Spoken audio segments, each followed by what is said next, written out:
Assalamualaikum warahmatullahi wabarakatuh. Selamat siang Bapak Ari Murti Triswibowo dan teman-teman lainnya.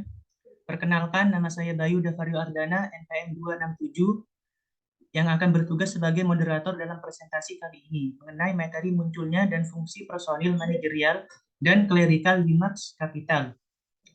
Adapun anggota kelompok saya terdiri dari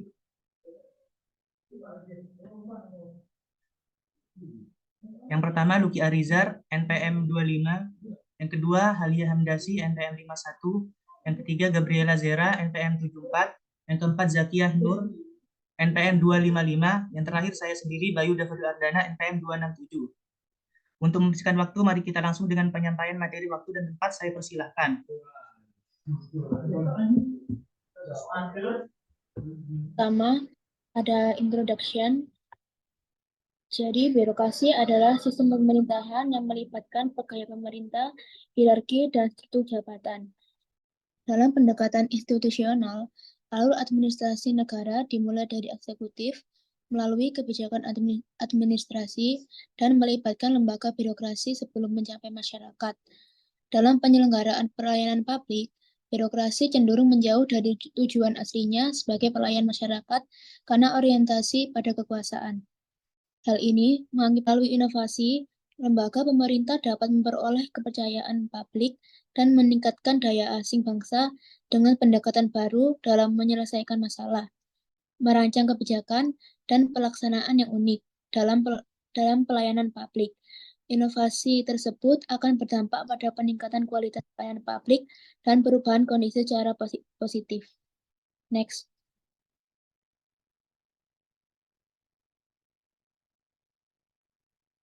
Yang kedua ada kepemilikan dan manajemen.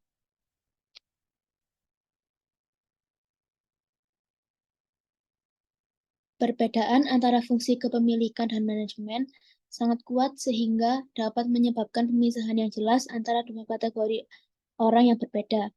Di satu sisi ada pemilik atau pemberi pinjaman yang berperan sebagai pemilik saham atau pemberi modal.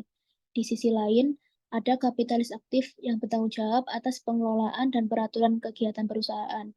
Sejalan dengan pemisahan ini, ada dua jenis pendapatan yang terbagi, yakni bunga yang diterima oleh pemberi pinjaman dan laba perusahaan yang diterima oleh kapitalis aktif.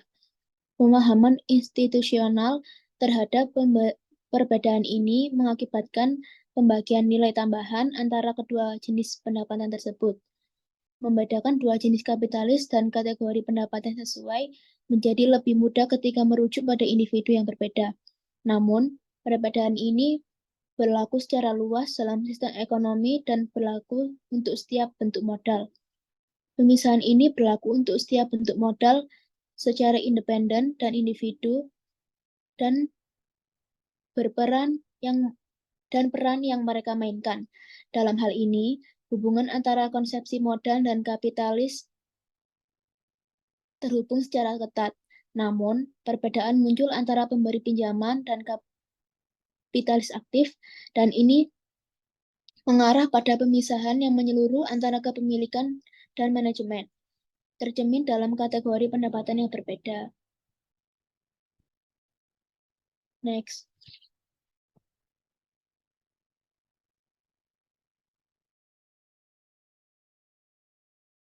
Selanjutnya mengenai fungsi kapitalis manajemen dalam kata-kata Marx.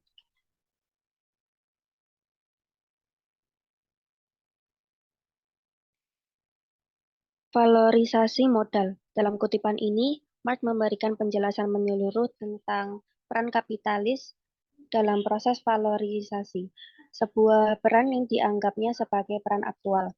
Marx juga dengan jelas berpikir tentang pola teoritis yang sesuai dengan analisisnya mengenai barang dagangan dan nilai lebih. Agar kerja yang terwujud diakui seperti itu di pasar, ia harus sejalan dengan waktu kerja yang diperlukan secara sosial dan produk harus sesuai dengan nilai guna yang diharapkan. Analisis ini menyentuh secara langsung aspek krusial dari keterlibatan kapitalis dalam proses kerja. Kapitalis mewakili kesatuan pekerja individual dan kehendak seluruh tubuh kerja sosial.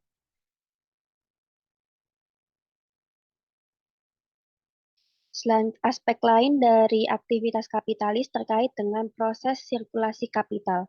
Disinilah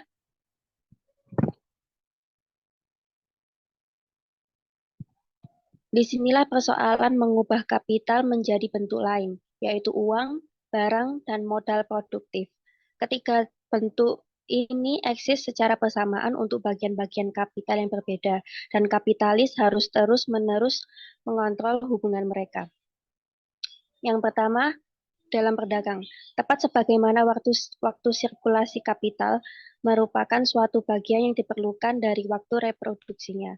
Demikian juga waktu di mana si kapitalis membeli dan menjual serta menjelajahi pasar adalah suatu bagian yang diperlukan dari waktu kerjanya. Yang kedua, operasi tunai. Biaya sirkulasi besar-besaran terlihat dalam kasus sederhana menerima dan mengeluarkan uang.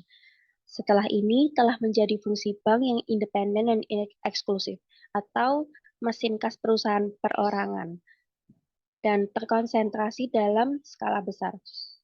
3. Akuntansi. Selain pembelian dan penjualan aktual, waktu kerja termasuk akuntansi yang membutuhkan peralatan dan perlengkapan kantor dijadikan sebagai objek. Dengan demikian, ia dihabiskan dalam fungsi ini baik sebagai tenaga kerja maupun sebagai alat kerja. Selanjutnya, valorisasi dan sirkulasi. Ungkapan fungsi kapitalis sebenarnya merujuk pada kedua produksi tersebut dan kegiatan sirkulasi. Namun terdapat perbedaan antara kedua komponen tersebut.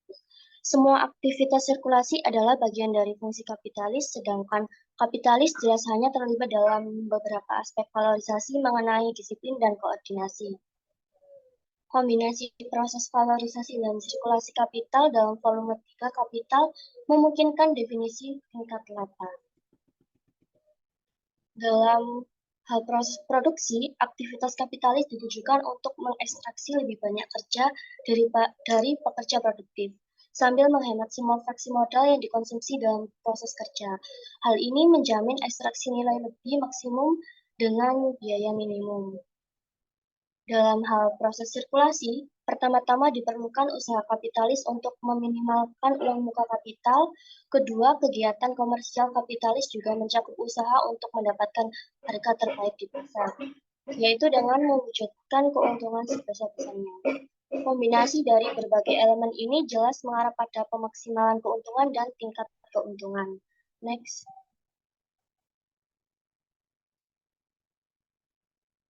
Selanjutnya, pengalian fungsi kapitalis ke staf bisnis. Fungsi-fungsi kapitalis sebenarnya dialihkan ke staf bisnis baik secara keseluruhan atau hanya sebagian. Aspek pertama dari pengalian fungsi-fungsi kapitalis ini berkorespondensi dengan kenaikan gaji manajer. Hal ini sudah mengatur fitur penting dari kapitalis abad ke-19.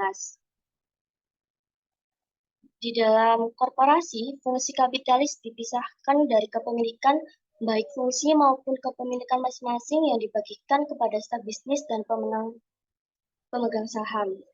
Nyatanya, visi Marx tentang evolusi kapitalisme juga mencakup rekonsentrasi kepemilikan dalam lembaga keuangan, yaitu pengembangan modal finansial. Jadi, uang muka modal sekarang dimediasi oleh lembaga keuangan besar, manajemen dilakukan oleh karyawan bergaji manajerial dan klerikal yang dipisahkan dari kepemilikan bahkan dalam lembaga keuangan.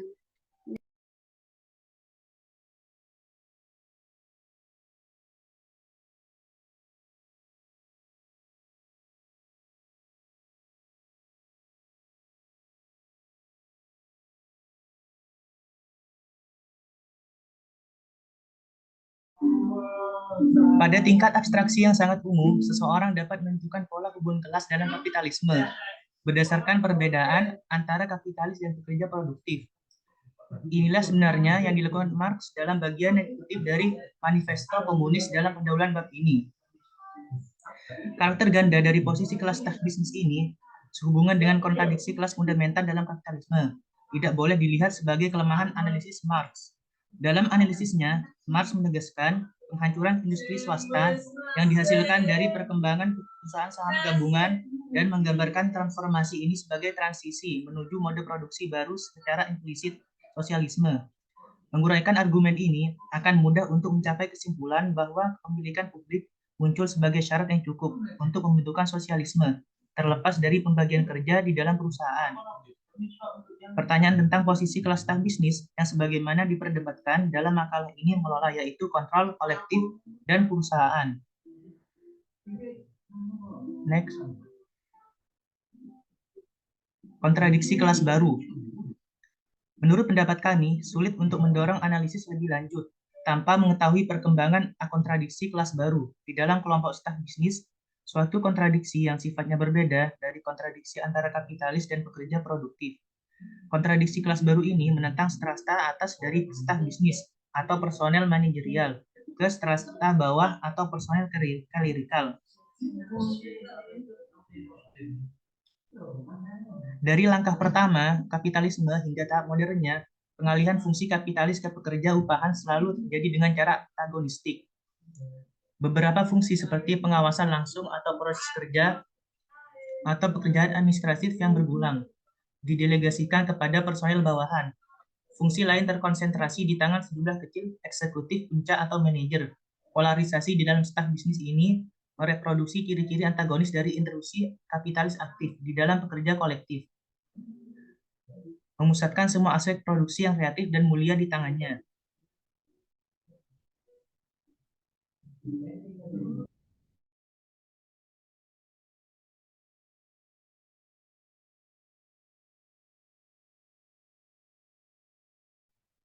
Selanjutnya, di sini ada manajemen bisnis dan perbedaan antara tenaga kerja produktif dan tidak produktif. Jadi konsep tenaga kerja produktif menurut pendapat Marx memiliki dua arti, yaitu yang pertama, ia mendefinisikan bahwa tenaga kerja produktif berperan sebagai tenaga kerja yang mengarah pada kegiatan produksi atau suatu produk atau komoditas. Lalu yang kedua, suatu kategori tenaga kerja dikatakan produktif jika menghasilkan nilai lebih bagi si kapitalis. Definisi pertama bermakna dalam ekonomi penghasil komoditas non-kapitalis, sedangkan definisi yang kedua khusus untuk ekonomi kapitalis. Namun perlu dicatat bahwa perbedaan antara tenaga kerja produktif dan tidak produktif ini sama sekali berbeda dengan siapa yang berguna atau tidak berguna. Karena menurut Marx, di kapitalis, proses produksi itu sendiri mencakup fungsi-fungsi yang tidak produktif. Oleh karena itu, komponen-komponen yang tidak produktif ini cukup berguna dan merupakan bagian dari pemaksimalan keuntungan dan tingkat keuntungan. Lalu kemudian ada pengalihan tugas produktif dan tidak produktif. Pengalihan fungsi-fungsi dari kapitalis ke pekerja upahan tidak mengubah sifatnya. Tugas-tugas ini berguna dan dimaksudkan untuk memaksimalkan tingkat keuntungan, namun sifatnya tetap tidak produktif. Hal ini dengan sangat jelas dinyatakan oleh Marx dalam pertimbangan sifat kapital komersial, yaitu bagi kapitalis yang mempekerjakan orang lain untuknya, jual beli adalah fungsi utama. Karena apabila dia mengambil produk dari banyak orang dalam skala sosial yang lebih besar, maka dia juga harus menjual dalam skala yang sama. Kemudian mengubah uang kembali menjadi unsur-unsur produksi. Dan jika kita memiliki fungsi tidak produktif, namun terdapat aktivitas reproduksi yang diperlukan, maka ketika ini diubah melalui pembagian kerja dari aktivitas sekunder yang memiliki banyak orang, lalu menjadi aktivitas eksklusif yang hanya ada segelintir orang. Maka dari itu tetap tidak mengubah sifat fungsi itu sendiri.